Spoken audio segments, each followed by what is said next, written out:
पूर्वा।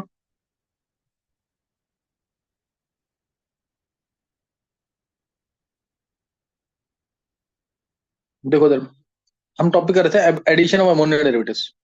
सही ना, addition of ammonia derivatives. तो इसमें क्या है, CH3CHO है। इंपॉर्टेंट टॉपिक है बहुत, बोर्ड के लिए भी एंट्रेंस के लिए भी। CH3CHO है, इसमें अमोनिया डाला, वाटर बाहर निकालते रहो मगर इसमें आगे जाके। तो CH3CH डबल बॉन्ड NH और C डबल बॉन्ड N आने का मतलब है एमीन बोलते हैं इसको। तो अमोनिया से क्या बनता है, एमीन बनता है। हाइड्राजीन लेंगे तो प्रोडक्ट बनेगा हाइड्राजोन। CH3CHO के अंदर NH2NH2 डाला, वॉल्फ क्वेश्चन रिएक्शन में तुमने किया हुआ ये। तो ये CH3CH डबल बॉन्ड NNH2 मिलेगा। इथेनल हाइड्राजोन, इथेनल के आगे हाइड्रोजन लगा देंगे। CH3CHO में हाइड्रोक्सिल अमीन डाला तो ऑक्साइन प्रोडक्ट मिलेगा। वाटर बाहर निकालेंगे, इथेनल ऑक्साइन, आंसर क्या आ जाएगा, इथेनल ऑक्साइन। CH3CHO में NH2NH3CH5 डाला, वाटर बाहर निकालेंगे, आंसर आ जाएगा, आंसर आ जाएगा ethanal phenyl hydrazone, ethanal phenyl hydrazone. ये आंसर आ जाएगा। pH 3.5 to 4, pH 3.5 to 4 रहेगा। सभी क्या है, अमोनियम डेरिवेटिव्स। नेक्स्ट दिखाना निष्ठा आगे। हाइड्राजीन तो हाइड्राजोन, हाइड्रोक्सिलमीन तो ऑक्साइम। निष्ठा करो आगे।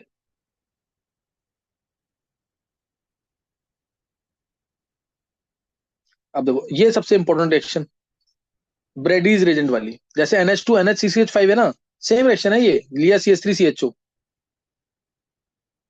और इसमें फिनाइल हाइड्रोजीन ही है वो, फिनाइल हाइड्राजीन, बस फिनाइल को ऐसे NH2NH आएगा इसमें।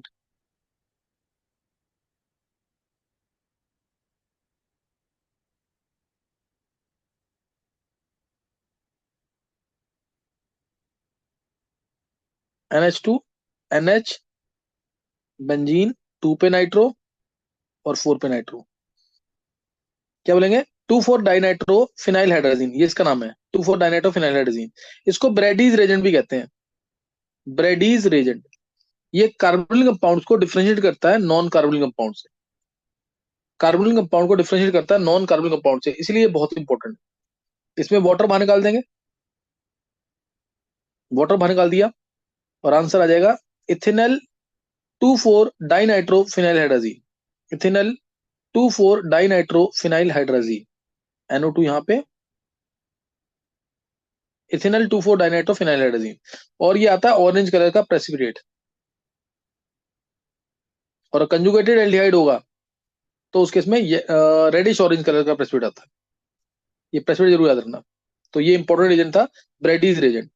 और इसमें डाल दिया semi carbazide. Semi carbazide urea ही होता है, बस यूरिया में एक NH डाल देना बीच में, तो बनता है सेमी कार्बाजाइड। तो इसमें वाटर बाहर निकलेगा, ये वाटर बाहर निकला और आंसर आ गया CH3CH double bond NNH CO NH2। अब इसमें ध्यान रखना, वाटर इसी NH2 से बाहर निकलता है, इससे नहीं निकलेगा। ये इंपॉर्टेंट क्वेश्चन है इसलिए। Why only one NH2 group of semi carbazide is use in the formation of semi carbazones. Ethanal semi carbazone नाम है इसका, इथेनल सेमी कार्बाजोन। ये क्वेश्चन दे रखा होगा आगे, ये भी इंपॉर्टेंट एक्शन है और बोर्ड का इंपॉर्टेंट क्वेश्चन है जो पूछते हैं, जो मैंने बताया अभी। देखो निश्चय दिखाओ आगे, क्योंकि इसमें रेजोनेंस होती है इसलिए ऐसा होता है।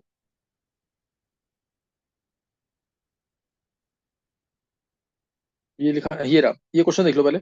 Y only one NH2 group of semi carbazide use in the formation of semi carbazones due to resonance in semi carbazide. Resonance दिखानी है जरूर। NH2NH CONH2, ये वाला नाइट्रोजन की लोन पेयर रेजोनेंस में गए।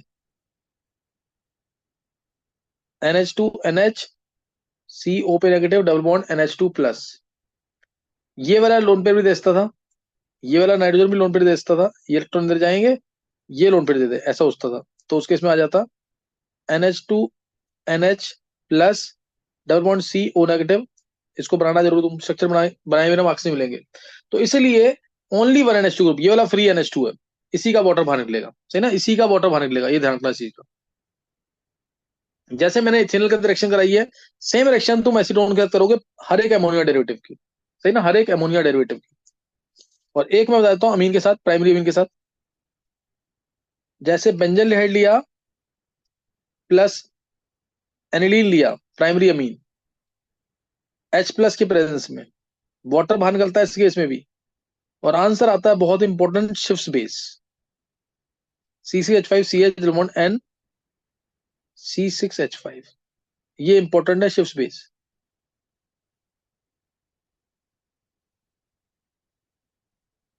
CH शिफ्ट बेस है, ये इंपॉर्टेंट है कंपाउंड, ये दे भी रखा है इसके अंदर, ये रहा, ये एनसीईआरटी में क्वेश्चन है एल्डिहाइड कीटोन्स का, उसमें दे रखा है। तो ये रिएक्शन भी करनी है तुम्हें। CH3CHO है, अमोनिया डाला तो मैंने तुम्हें बता दिया इमीन मिल जाएगा, और अगर तुमने डाल दिया RnH2 तो फिर वाटर बाहर निकल जाएगा ऐसे, और ये मिल जाएगा शिफ्ट बेस, बहुत इंपॉर्टेंट। और सेकेंडरी अमीन है, सेकेंडरी अमीन है तो तुम उसको दिखा सकते हो जैसे ये, क्योंकि ये क्वेश्चन बहुत ज्यादा आया हुआ है 2022 के मेंस के पेपर्स में। R2NH लिया अगर, पहले ऐसे कर लेना, R2NH, O इलेक्ट्रॉन लेके जाएगा, O पे आ जाएगा ये वाला H, और आंसर आ जाएगा R, एक मिनट,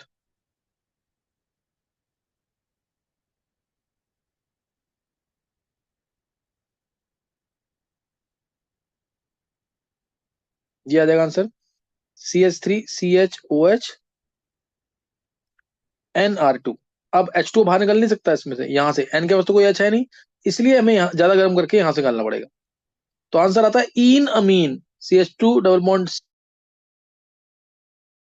CH NR2, ये इन है डबल बॉन्ड, और अमीन है NR2 है, इन अमीन आंसर आता है, ये लिखा हुआ है देखो इन अमीन, ये आंसर आया हुआ इन अमीन, समझ गए कि नहीं, ये इन अमीन आंसर आएगा। तो अब इसका मैकेनिज्म भी नोट कर लेंगे एक बार, मैकेनिज्म बोर्ड के सर्विस पे नहीं है लेकिन एक बार कर लेंगे जरूर। Why pH is controlled during addition of ammonia derivative, pH 3.5 to 4 रखा है ना, वैसे पीएच चेंज होता है, डिटेल में मैकेनिज्म मैं बताऊंगा एडवांस वाले लेक्चर्स में, अभी तुम्हें वही करना बोर्ड लेवल तक के लिए। Why pH is controlled during addition of ammonia derivatives to aldehydes और कीटोन्स, तो ये अमोनिया डेरिवेटिव, जैसे मान लो ये लिया मैंने एल्डिहाइड, पीएच रखा 3.5 to 4 यानी H प्लस है इसके अंदर, H प्लस डाला, O अपने नोट पर देगा H प्लस को, R C double bond O plus H आ गया। अब आया NH2Z एमोनिया डेरिवेटिव, मान लो NH2Z आया एमोनिया डेरिवेटिव, O इलेक्ट्रॉन लेके जाएगा क्योंकि O पे प्लस चार्ज है, C को इलेक्ट्रॉन देगा N, लोन पेयर देगा अपना, N अपना लोन पेयर देगा, तो RCHOH, N पे प्लस HHZ आ जाएगा, N पे प्लस HHZ आ जाएगा, और उसके बाद N पे प्लस आते ही यहां से H प्लस गायब, ये आ जाएगा RCHOH NHZ। क्या समझ आ गया यहां तक? और उसके बाद वाटर बाहर निकाल देना बस, O इलेक्ट्रॉन लेके गया, N ने लोन पेयर दिए, N पे आया प्लस, तो ये H प्लस बाहर निकल जाएगा, तो -H2O करना, आंसर आ गया RCH डबल बॉन्ड NZ। क्या समझ आ गया?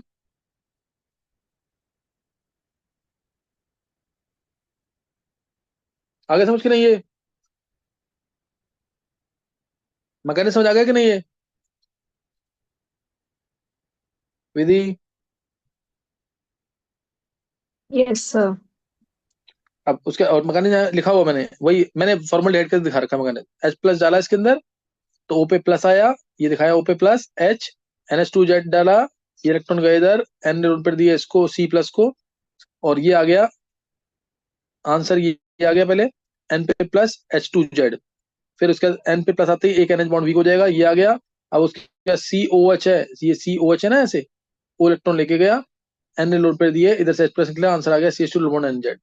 वही सेम चीज है जो मैंने बताया अभी तुम्हें। तो अगर मीडियम हो गया कम एसिडिक, यानी पीएच हो गया 6 के आसपास, लिखा ना मीडियम कम एसिडिक 6 के आसपास, तो H प्लस कार्बन को प्रोटोनेट नहीं कर पाएगा, एक रीजन, इसीलिए पीएच को रखा 3.5 to 4। और अगर मीडियम हो गया highly acidic, medium highly acidic हो गया, तो अमोनिया डेरिवेटिव होते हैं बेसिक, और highly acidic medium H plus, तो इन दोनों की आपस में रिएक्शन हो जाएगी NH3 प्लस और Z बन जाएगा, तो भी तो भी कोई फायदा नहीं है क्योंकि एल्डिहाइड तो एज इट इज रह गया, इसलिए पीएच को रखना पड़ता है ऐसे 3.5 से 4 के आसपास में, ये ध्यान रखना है। और अमोनिया डेरिवेटिव जितने भी है ना, सबको सॉल्ट की फॉर्म में स्टोर करते हैं क्योंकि ये बहुत अच्छे रिड्यूसिंग एजेंट होते हैं, एयर के थ्रू ऑक्सीडाइज हो जाते हैं, ये सॉल्ट की फॉर्म में रखे जाते हैं हमेशा रिएक्शन कराने से पहले। ये मैंने क्वेश्चन बता दिया है, वाई ओनली 1s2, निशा नीचे करो।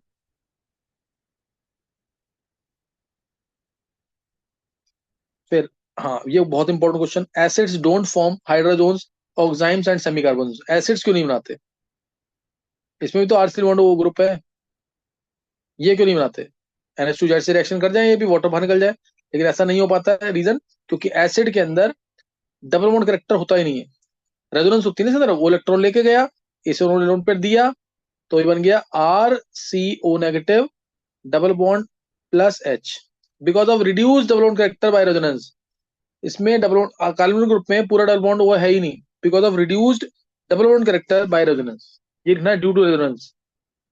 ये इंपॉर्टेंट क्वेश्चन है, why acids don't show all the reactions of carbon group. Reason, because of reduced double bond character by resonance. Resonance जरूर दिखानी है, बिना इसके कोई मार्क्स नहीं मिलेगा। वो इलेक्ट्रॉन लेके गया, इस ने लोन पे दे दिए, तो कार्बन ग्रुप में अंदर कार्बन इतना इलेक्ट्रोफिलिक होता ही नहीं है, क्योंकि रेजोनेंस होती है इसके अंदर। ये दिखाना है पूरा। फिर आगे आगे तो कन्वर्जेंस है। इथेनॉल से एसिटिक एनहाइड्राइड बताया, इथेनॉल से बना हुआ एसिटिक एसिड, एसिटिक एसिड में डाल दो P2 5। इथेनॉल से पहले बना हुआ एसिटिक एसिड K2Cr2 डाल के, फिर उसमें P2 5 बता दिया मैंने पीछे। फिर बेंजीन से पैरानाइट्रोबेंजोइक एसिड, बेंजीन से पैरानाइट्रो मेटानाइट्रोबेंजोइक एसिड, दोनों बोर्ड के लिए इंपॉर्टेंट है। बेंजीन से बनाना है पैरानाइट्रोबेंजोइक एसिड। मैं हिंट दूंगा सिर्फ, बताओ विधि जल्दी से आंसर। Paranitro meta-nitro. सर पहले टॉल्यूइन बना देंगे, उसमें फिर K2 फिर वो कर देंगे concentrate HNO3 plus concentrate para पे नाइट्रो आ जाएगा, उसके बाद वो K2Cr2 डाल के बेंजोइक एसिड आ जाएगा। बिल्कुल सही है। पहले टोल्यूइन बनाया, फिर नाइट्रेशन करना, NO2 आ जाएगा, और उसके बाद ये K2Cr7H+। कोई भी अल्फा हाइड्रोजन वाला एल्काइल ग्रुप है तो आसानी से ऑक्सीडाइज हो जाएगा। टोल्यूइन बनाएंगे CH3Cl एनहाइड्राइड ClCl3 डाल के, और NO2 लेके आएंगे concentrated HNO3 plus concentrated H2 से, फिर CH3 का COH बनाएंगे K2Cr7H+ से। और अगर ये बनाना है तो मेटा वाला, तो मेटा में टॉल्यूइन के बाद एसिड बनाएंगे, फिर नाइट्रेशन करेंगे। टोल्यूइन के बाद पहले एसिड बनाएंगे, क्योंकि एसिड ग्रुप होता है मेटा डायरेक्टिंग, फिर ये करेंगे, सही ना। टोल्यूइन में CH3 का तो प्लस H इफेक्ट होता है, ये ऑर्थो पैरा डायरेक्टिंग होता है, इसलिए ऐसा आएगा। तो ये दोनों जरूर कर लेना, बहुत इंपॉर्टेंट है। फिर benzonitrile to benzamide, from benzamide, sorry, benzamide से बेंजोनाइट्राइल कैसे बनेगा? P2 डाल के बन जाएगा कि नहीं? और बेंजोनाइट्राइल टू बेंजामाइड है, तो partial hydrolysis H2O concentrated HCl, clear है। और एस्ट्रोफिनॉन टू बेंजोइक एसिड, डायरेक्ट दो K2Cr2 7H+, तो भी आ जाएगा बेंजोइक एसिड। या और फर्स्ट लिखो alkaline KMnO4, second H+, dilute H2O4 लिख दो, डाइल्यूट H2O4 से बन जाएगा। और थर्ड बहुत इंपॉर्टेंट, I2 + NaO डालो, तो CH3 जाएगा CHI3 का येलो PPT में, और आएगा फिल्ट्रेट CONA, डाइल्यूट HCl डाल दो उसमें, तो भी आ जाएगा बेंजोइक एसिड, तो भी बेंजोइक एसिड आ जाएगा। Bromobenzene to benzoic acid, bromobenzene है, CuCN डालते हैं इसके अंदर, CuCN, तो बेंजोनाइट्राइल आ सकता है, उसमें H2H+, तो बेंजोइक एसिड ये आ जाएगा। नेक्स्ट,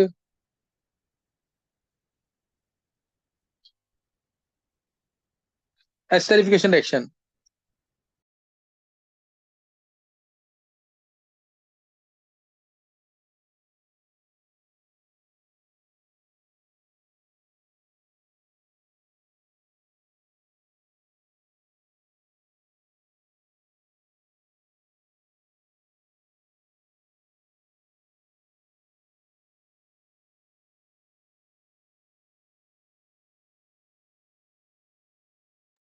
देखो sir, esterification reaction, acetic acid है, एसिडिक एसिड है, इथेनॉल डाला कंसंट्रेट SO4 के अंदर, तो मिलता है एस्टर।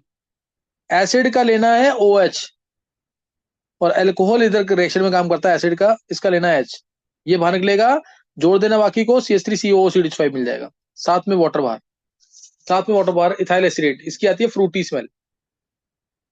इथाइल एसिडेट ये प्रेजेंट होता है हमारा पाइनएप्पल के अंदर, एप्पल्स के अंदर, ग्रेप्स में, इन सब में क्या प्रेजेंट होते हैं? एस्टर ही प्रेजेंट होते हैं, सही ना।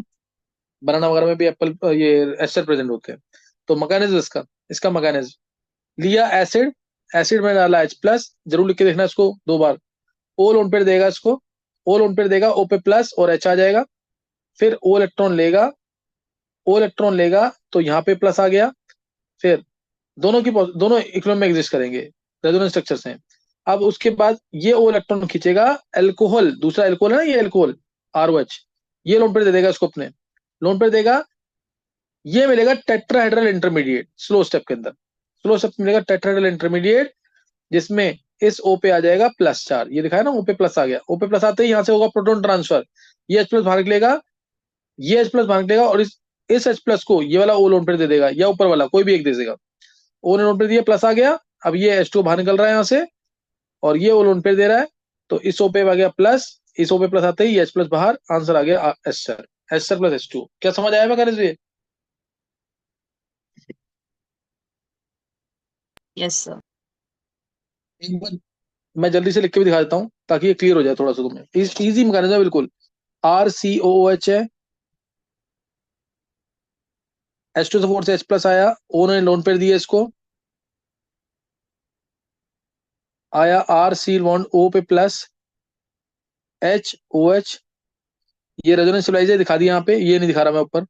और उसके बाद हमारा R-OH आया एस एल्कोहल का, ये O इलेक्ट्रॉन लेके गया, इस O ने लोन पेयर दे दिए, तो RCOH आया, OH आया, O पे प्लस R-H आया, तो यहां से निकल रहा है, देखो ये H प्लस बाहर निकलेगा, इसीलिए अल्कोहल काम कर रहा है किसका, एसिड का, इस रिएक्शन में अल्कोहल एसिड है, H प्लस निकलेगा बाहर, प्रोटॉन ट्रांसफर होगा, ये टेट्राहेड्रल इंटरमीडिएट बना है, स्लो स्टेप होगा, ये टेट्राहेड्रल इंटरमीडिएट बना है, स्लो स्टेप होगा।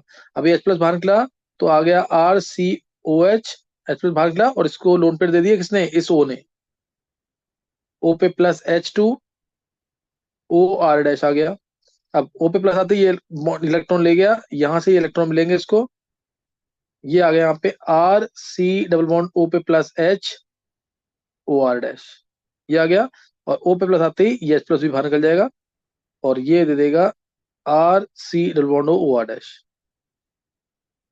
RC bond OR-। तो इंपॉर्टेंट है ये, इसके लिए एल्कोहल का आर पार्ट भी छोटा होना चाहिए और एसिड का भी आर पार्ट छोटा होना चाहिए, ये भी छोटा होना चाहिए, ये भी छोटा होना चाहिए, तो रिएक्शन फास्ट होती है। ये दोनों छोटे होंगे तो रिएक्शन फास्ट होगी।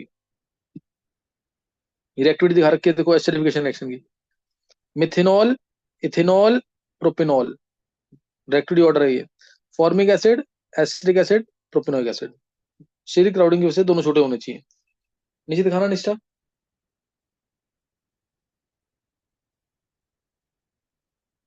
बस why water is distilled off as soon as it is formed in esterification reaction, क्योंकि एस्टरिफिकेशन रिएक्शन कैसी है, रिवर्सिबल, RCOH है, R-OH डाला, कंसंट्रेट H2 के प्रेजेंस में RCOR- मिला प्लस H2O, वाटर को निकालते रहते हैं कंटिन्यूअसली, डिस्टिल्ड ऑफ, इसको वेपराइज करते रहेंगे, रीजन रिएक्शन है रिवर्सिबल, तो एक प्रोडक्ट निकल गया तो रिएक्शन जाएगी फॉरवर्ड डायरेक्शन में, in order to make the reaction irreversible and to shift it in the forward direction, water is distilled of.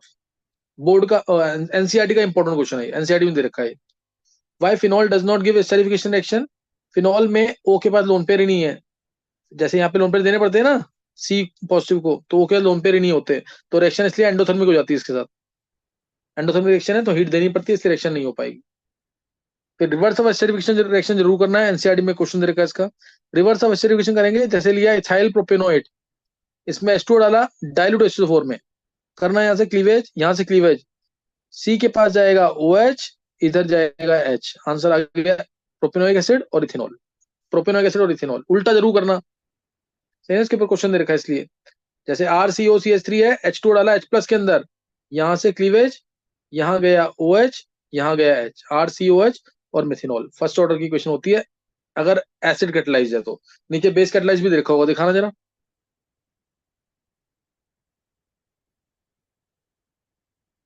देखो NaOH डाला इसके अंदर, NaOH डाला बेसिक मीडियम में, तो RCON, एसिड तो मिलेगा नहीं तब, तो क्या मिलेगा, एसिड का सॉल्ट, RCON और CH3OH, ये सेकंड ऑर्डर की होती है, ध्यान रखना है, फर्स्ट ऑर्डर की सेकंड ऑर्डर की बोर्ड में नहीं पूछेंगे। तो बोला ये वाली रिएक्शन तो रिवर्सिबल साइन दिखा रखा है मैंने, इधर इरिवर्सिबल दिखा रखा है, यही क्वेश्चन है, व्हाई एसिड हाइड्रोलिसिस, बोर्ड में आया हुआ है, why acid hydrolysis of esters is reversible, while alkaline hydrolysis is irreversible. तो एसिड हाइड्रोलिसिस रिवर्सिबल क्यों है, एल्कलाइन हाइड्रोलिसिस इरिवर्सिबल क्यों है? रीजन, एल्कलाइन हाइड्रोलिसिस में बना RCONA, भाई यही तो है दोनों का डिफरेंस।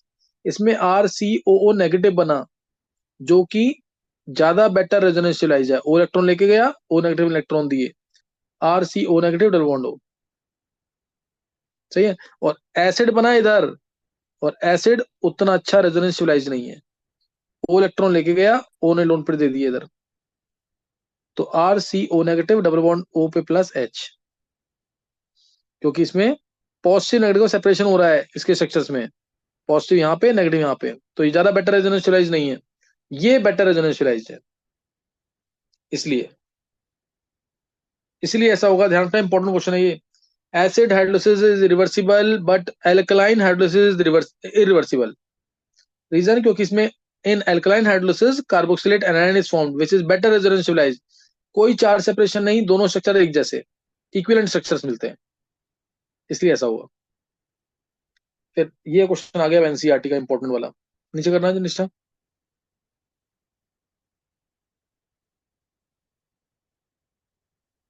देखो अभी क्वेश्चन मैं बता रहा हूँ, ये वाला, ये क्वेश्चन एनसीईआरटी का है इंपॉर्टेंट वाला। ट्रांस एस्टरिफिकेशन रिएक्शन, एक एस्टर से दूसरा एस्टर मिलना, RCOR डैश है, R डबल डैश OH डाला, उसी के सॉल्ट के प्रेजेंस में, R डबल डैश ONA के प्रेजेंस में, तो OR डैश हट जाएगा, OR डबल डैश लग जाएगा। ये एक एस्टर से दूसरा एस्टर, नेम रिएक्शन है ट्रांस एस्टरिफिकेशन। खुद करना, जैसे बोला इथाइल एसिडेट से, इथाइल एसिडेट से प्रोपाइल एसिडेट चाहिए, तो रिएक्शन यूज कर लेंगे, तो ये रिएक्शन यूज कर लेंगे। नेक्स्ट रिएक्शन कार्बोनिल रिएक्शन, बहुत इंपॉर्टेंट, पहली लाइन लिखनी है तुम्हें। ये रिएक्शन प्राइमरी अमीन्स को डिस्टिंग्विश करेगी अदर अमीन से, ये जरूर लिख के आना जो लिखा हुआ पे, to distinguish primary amines from other amines. RnH2 है, इससे बनेगा RnC, बनेगा क्या RnC, जब क्या डालेंगे CHCl3 और KOH एल्कोहलिक, जो हम डालते हैं रीमन टीमन रिएक्शन में भी, CHCl3 और KOH। जैसे एग्जांपल दिया, इथाइल अमीन है, तो बन गया इथाइल एसोसाइनेट, तो बन गया इथाइल एसोसाइनेट। एनिलीन है, नीचे नीचे दिखाना नीचे एक बार, एनिलीन है, CHCl3 और एल्कोहलिक OH डाला, तो बन गया फिनाइल आइसोसाइनेट, दोनों इंपॉर्टेंट है, फिनाइल आइसोसाइनेट, है ना, ये इंपॉर्टेंट है। फिर उसके बाद नेक्स्ट आ गया नीचे, देखो अमीन्स में जैसे ये टेस्ट दे रखा है, ऐसे ही अगर तीनों अमीन्स को एक साथ डिस्टिंग्विश करना है, तीनों अमीन्स को एक साथ डिस्टिंग्विश करना है, तो है बेंजीन सल्फोनिल क्लोराइड, ये वाला टेस्ट, हिंसबर्ग रीजेंट टेस्ट, बहुत इंपॉर्टेंट।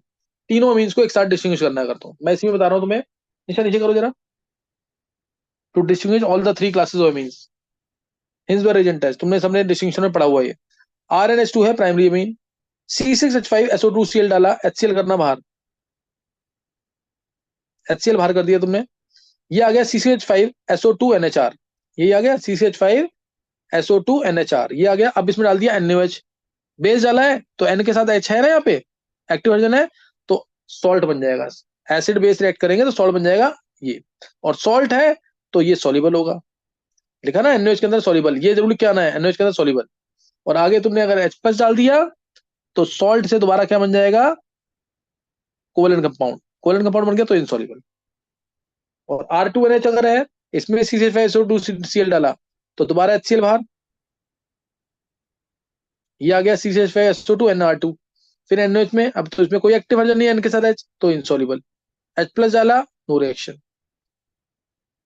और अगर टर्शरी अमीन है, CH5SO2Cl डाला, फिर बाद में NOH भी डाल दिया, दोनों डाल दिया ना एक साथ, क्यों, क्योंकि दोनों से रिएक्शन नहीं होनी, लेकिन ये दोनों आपस में रिएक्ट कर जाते हैं, SO2Cl, ये बन जाएगा SO3 बनेगा, यहाँ पे SO3OH आएगा ना, SO3ONA बन जाएगा, SO3 - Na+, ये बन गया। और R3N रिएक्ट नहीं किया, ऐसे ही रह गया। अब इसमें एसिड डालेंगे, H+ डालेंगे, तो ये बन गया आयनिक कंपाउंड, तो ये सॉल्युबल होगा, सॉल्युबल इन HCl। तीनों में करना जरूर ढंग से, ये काफी इंपॉर्टेंट है, इसको मिस नहीं करना बिल्कुल भी। देखो दोबारा एक बार, प्राइमरी अमीन अगर है, इसमें डाल दिया CCH5SO2Cl, ये बाहर हो गया, RNHSO2CCH5 आ गया। अब डाल दिया इसके अंदर KOH या NOH, एक ही बात है, तो H इसका, OH इसका, वाटर बाहर, एसिड बेस रिएक्शन हो रही है ना, तो सॉल्ट मिल गया, सॉल्ट तो पानी में सॉल्युबल होते हैं, are N minus SO2 CCH5, बाहर आया K+, यानी नीचे जरूर क्या ना, सॉल्युबल इन KOH। और अगर तुमने डाल दिया इसमें H+, तो H+N- से जुड़ जाएगा और ये बन गया कोवेलेंट कंपाउंड। तो अब ये इनसॉल्युबल इन HCl, HCl या H+, इनसॉल्युबल इन HCl या H+, ये इसमें इनसॉल्युबल होगा, ये इनसॉल्युबल एसिड के अंदर। ये पूरा टेस्ट दिखाना है प्राइमरी अमीन के साथ। ऐसे ही सेकेंडरी अमीन कैसे दिखाना है, सेकेंडरी अमीन में NaOH में भी इनसॉल्युबल है और आगे नो रिएक्शन है। टर्शरी अमीन में कोई रिएक्शन नहीं होगी लास्ट तक, लेकिन R3N बनने के बाद अगर तुम एसिड डालोगे ये वाला जैसे इसमें डाला है, तो ये बन जाएगा आयनिक कंपाउंड, ये सॉल्युबल। तो जरूर करना है इसको, प्राइमरी सेकेंडरी टर्शरी अमीन तीनों को डिस्टिंग्विश करता है। क्या मैंने आइडोम टेस्ट पीछे बताया अभी, एल्कोहल फिनोल्स में या फिर एल्काइलाइड्स में क्या आइडोम टेस्ट हुआ है कि नहीं? क्योंकि ये बहुत इंपॉर्टेंट है, इसके बिना तो कोई पेपर बनना ही नहीं है। निश्चय बताया था कि पीछे किसी चैप्टर में? यस सर, आपने ऑर्गेनिक में बता दिया था। अच्छा नहीं, और उन्होंने बता दिया चैप्टर में, बताया कि नहीं अभी एनसीईआरटी में? चलो एक बार सुन लो जल्दी से, इसको भी सुन ही लो, देख लो। नहीं सर, शायद चैप्टर्स में नहीं बताया। नहीं बताया, वो देख लेंगे क्योंकि ये तो बहुत ही इंपॉर्टेंट है ना। देखो आइडोम टेस्ट, ऐसा कोई भी कंपाउंड जिसमें CH3CO ग्रुपिंग आ जाए या CH3CHOH ग्रुपिंग आ जाए, ऐसा कोई भी कंपाउंड जिसमें CH3CO ग्रुपिंग आ जाए, ऐसे CH3CO वैलेंसी फ्री, पहली लाइन यही होनी चाहिए, या फिर HS लगा दो दोनों साइड, CH3CHOH ग्रुपिंग आ जाए वैलेंसी फ्री, तो वो आइडोम टेस्ट देगा। ऐसा कोई भी कंपाउंड जिसमें CH3CO ग्रुपिंग आ जाए या CH3CHOH ग्रुपिंग आ जाए, वो आइडोम टेस्ट देगा, पहली लाइन तुम्हारी यही होनी चाहिए। जैसे यहाँ पे H आ सकता है, CH3 आ सकता है, CH5 आ सकता है, कुछ भी, ये पार्ट जरूर होना चाहिए। सेम ऐसे यहाँ पे भी, बस यहाँ पे एसिड या एसिड डेरिवेटिव्स नहीं होने चाहिए, जैसे OH, NH2, NR2, ये सब नहीं होने चाहिए, तो आइडोम टेस्ट देगा। तो इसमें करना क्या है, अब जैसे ये लिया मैंने, जो इस रिएक्शन दिखा रखी है वही बता रहा हूँ तुम्हें, या RCOCH3 ले लो इन जनरल, RCOCH3 लिया तो इसमें डाल दिया I2 + NaOH। कीटोन है तो 3I2 4NaOH आता है, एल्कोहल है तो 4I2 6NaOH आता है, ये डाल दिया तुमने, तो ये CH3 आता है CHI3 में, येलो PPT लिख के ये जरूर लिखना है, येलो PPT। और जो बचा हुआ पार्ट है RCO, इसका बना देना एसिड जिसमें H हटा के NaONA, ये होता है फिल्ट्रेट, ये फिल्ट्रेट है। ये प्रेस में जरूर लिख के आना डिस्टिंक्शन में, और +NaI+H2, +NaI+H2, ये आ जाएगा आंसर, सही है। और अगर एग्जाम्पल लिया ये CH5COCH3, तो CH3 गया किसमें, CHI3 में, येलो PPT, येलो PPT जरूर लिखना है। बचा हुआ पार्ट CH5CONA में, बचा हुआ पार्ट CH5CONH में। ये कन्वर्जन में भी आता है कि ब्यूटेनोइक एसिड होना उससे, प्रोपेनोइक एसिड सॉरी, इसमें डाइल्यूट HCl डाल दो, ये बन गया प्रोपेनोइक एसिड, सही है। और ऐसे ये अब एल्कोहल है, आ गई ना ग्रुपिंग इसमें, CH3CHOH वाली ग्रुपिंग, देखो चेक करो, ये वाली ग्रुपिंग, ये ग्रुपिंग आ गई इसमें। तो CH3 दोबारा 4I2 6NaOH आता है इसमें, 4I2 6NaOH, तो CH3 दोबारा किसमें गया, COH में, CH3 किसमें गया, CHI3 में, येलो PPT में, और CH5CON आ जाएगा, CH5CON, चेक करो ऊपर, समझ आ गया कि नहीं ये?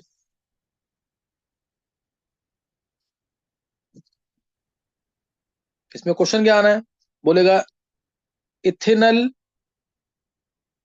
और प्रोपेनल में डिफरेंशिएट करो, कैसे करो, एक टेस्ट ट्यूब में इथेनल, एक में प्रोपेनल, तो इथेनल में डाल दोगे I2 + NaOH या NaOI या IO नेगेटिव, कुछ भी डाल सकते हैं इसके अंदर, या I2 + Na2CO3, मेनली ये यूज होता है। तो CH3 जाएगा किसमें, CHI3 के येलो PPT में, इसमें इस टेस्ट ट्यूब में येलो PPT मिल जाएगा, और बचा हुआ पार्ट यानी ये, वो जाएगा HCONA में, +NaI+H2O। तो ये येलो PPT आ गया, इसमें डालोगे I2 + NaOH, no yellow PPT। तो इस तरह से डिफरेंशिएट करना है, ये क्वेश्चन आता है, बहुत इंपॉर्टेंट है। या फिर आएगा 2 पेंटेनॉन 3 पेंटेनॉन, बहुत ही कॉमन, 2 पेंटेनॉन और ये 3 पेंटेनॉन, इसमें डिफरेंशिएट करो, तो इसमें डाला तुमने I2 + NaOH, तो CH3 गया CHI3 में, येलो PPT, येलो PPT जरूर लिखना है, और बचा हुआ पार्ट C3H7CON, फिल्ट्रेट, इसमें I2+NaOH डाला, नो येलो पीपीटी। ये दूसरा बता दिया, यही इंपॉर्टेंट वाले क्वेश्चन है। फिर दूसरा क्वेश्चन आया, मान लो, नोट कर लिया ना पूरे, इथेनॉल प्रोपेनॉल, इसको कैसे डिफरेंशिएट करोगे? एक टेस्ट ट्यूब में इथेनॉल है, एक टेस्ट ट्यूब में प्रोपेनॉल है, तो इसको कैसे डिफरेंशिएट? अब इथेनॉल तुम ग्रुपिंग चेक करो, CH3CHOH, वैलेंसी फ्री। तो यहाँ पे अगर तुम H लगा दोगे तो इथेनॉल बन गया ना, तो ये इथेनॉल टेस्ट देगा, प्रोपेनॉल नहीं दे पाएगा, क्योंकि CH3CHOH है, यहाँ वैलेंसी फ्री। अगर तुम यहाँ CH3 लगाओगे भी तो ये 2 प्रोपेनॉल बनेगा, प्रोपेनॉल नहीं बनेगा। तो इसमें तुम डाल दोगे I2+NaOH, जो इथेनॉल का CH3 है वो जाएगा CHI3 में, येलो पीपीटी जरूर लिखना है, और बचा हुआ पार्ट HCON,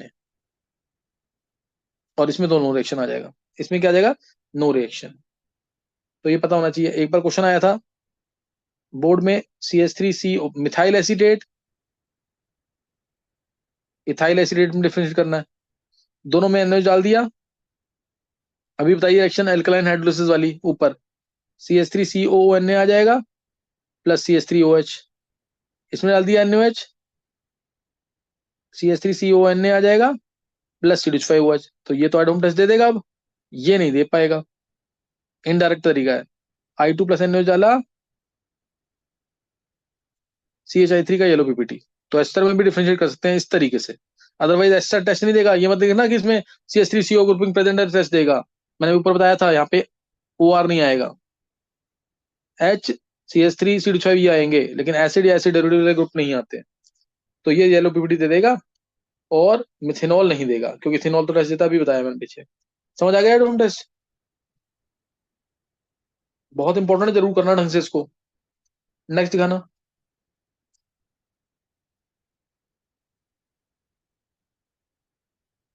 ये लिखो, क्वेश्चन लिया ना, इथेनॉल प्रोपेनॉल अभी बताया मैंने ऊपर, 2 पेंटेनॉन 3 पेंटेनॉन अभी बताया ऊपर, एसिडोफिनॉन बेंजोफिनॉन ये भी देख लो ऊपर, एसिडोफिनॉन COCH3, बेंजोफिनॉन बेंजीन के ऊपर COCH5। तो ऊपर टेस्ट कौन देगा? एस्टोफिनॉन। इसमें डाल दो I2+NaOH, तो क्या जाएगा? CH3 जाएगा किसमें? CHI3 में, CHI3 का येलो पीपीटी आ जाएगा एस्टोफिनॉन के अंदर, और बचा हुआ पार्ट CONA, सोडियम बेंजोएट। उसमें डाइल्यूट एसिड डालोगे तो बेंजोइक एसिड आएगा, तो क्या आ जाएगा? Benzoic acid. तो इसमें I2NaOH डालोगे, नो येलो पीपीटी। ये एक टेस्ट ट्यूब में एस्टोफिनॉन है, एक टेस्ट ट्यूब में बेंजोफिनॉन, तो इस तरह से डिफरेंशिएट कर लेंगे इसको। नेक्स्ट है इथाइल एसिडेट मिथाइल एसिडेट, अभी बताया मैंने एस्टर का, चारों बता दिए। नेक्स्ट रिएक्शन है Gabriel phthalimide reaction. Gabriel phthalimide reaction, preparation of, बहुत इंपॉर्टेंट लाइन है, ध्यान रखना, preparation of pure primary amines to distinguish primary amines था carbonyl reaction, to distinguish primary amines था carbonyl reaction, preparation of pure primary amines में Gabriel phthalimide reaction. सही ना? Gabriel phthalimide reaction, reaction ये है, देखो ये लिया phthalimide,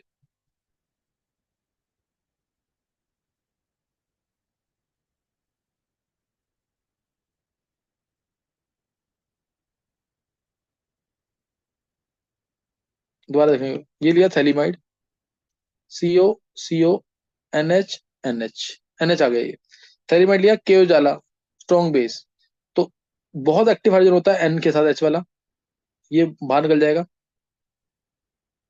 C double bond O N-K+ आ जाएगा। फिर डालेंगे CH5I, या कोई भी एल्काइल आयोडाइड, कोई भी एल्काइल आयोडाइड,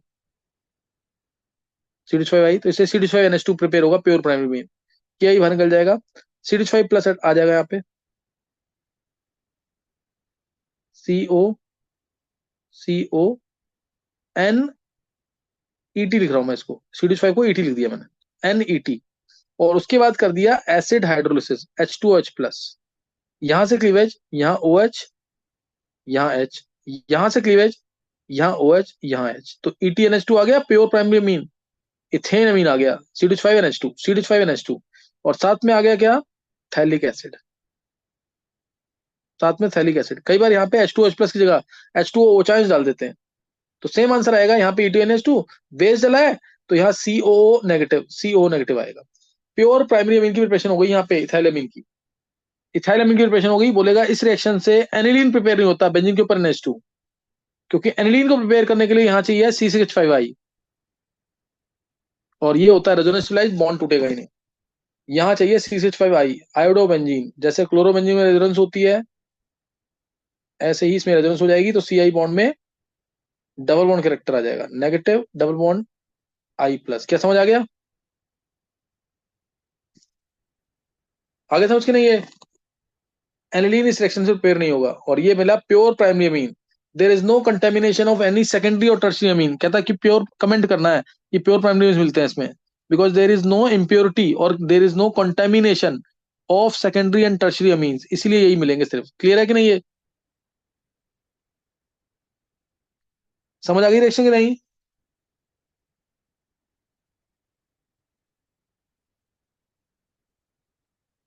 क्लियर हो गया कि नहीं ये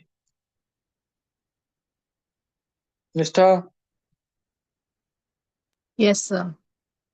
चलो यस ये समझ सर। आ गया ना? हाँ, इसमें ना जो थैलीमाइड बना ना वो भी तुम्हें प्रिपेयर करना आना चाहिए। जैसे है थैलिक एसिड, इसमें NH3 के साथ हीट करोगे ना एक बार पहले, तो आता है CONH2 ये आता है। अब इसको पहले CONH2 भी नहीं आता, सिर्फ NH3 डाला ना तो COONH4 आता है। गर्म कर दिया उसको तो वाटर बाहर निकलेगा, CONH2 आता है। स्ट्रॉन्ग हीटिंग पे आता है थैलीमाइड, स्ट्रॉन्ग हीटिंग पे आता है एमोनिया बाहर, थैलीमाइड। क्लियर है? क्लियर है कि नहीं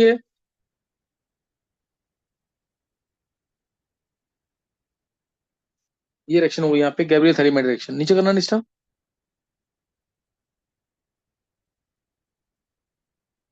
देखो ये क्वेश्चन देखे ना, aniline can't be prepared by this reaction.